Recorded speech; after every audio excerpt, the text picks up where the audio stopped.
Itinakda sa mga tao na minsan lamang mamatay at pagkatapos ay ang paghukom.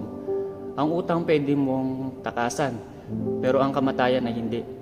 Ito ay siguradong darating sa iyo, maging sa akin, sa atin lahat, dahil itinakda na yan sa tao. Ngunit ang tanong, handa ka bang humarap sa judgment o paghukom ng Diyos? Anytime pwede kang mawala sa mundo, pwede kang maging kwento na lang. Hindi mo alam kung saan at kung kailan.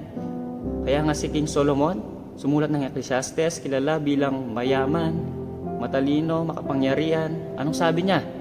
Sapagkat ang mga buhay ay nakakaalam na sila ay mamamatay, ngunit ang mga patay ay walang nalalaman. Tinutukoy ni Haring Solomon dito ang limitadong pananaw ng isang tao na kapag namatay na, wala na, wakas na. Grabe, yun na yun.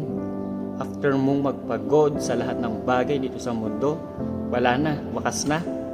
At hindi mo na alam kung ano ang susunod. Kaya nga sabi niya, sa kabila ng lahat ng ito, isa lamang ang aking masasabi. Matakot ka sa Diyos at sundin mo ang kanyang mga utos sapagkat ito ang buong katungkulan ng tao. Mayaman, matalino, makapangyarihan si Haring Solomon. Pero sa kabila nun, hindi niya inalis ang pagkatakot sa Diyos kasi alam niya na sa lahat ng bagay dito sa mundo, kayamanan niya, katalinuhan, kapangyarihan niya ay walang kabuluhan kung hindi niya kilala ang Diyos. Kapatid, huwag mong kakalimutan na katapos mo dito sa mundo ay haharap ka sa Diyos. Ano na ba ang nagawa mo para sa Kanya? Katulad ni Haring Solomon, magkaroon ka ng takot, sundin mo ang kalooban niya. Ang buhay ay walang kasiguraduhan, pero ang buhay na nasa Kristo ay may kasiguraduhan. Sinabi sa kanya ni Jesus, ako ang muling pagkabuhay at ang buhay. Ang sino mang sumasampalataya sa akin, kahit pamatay ay muling mabubuhay.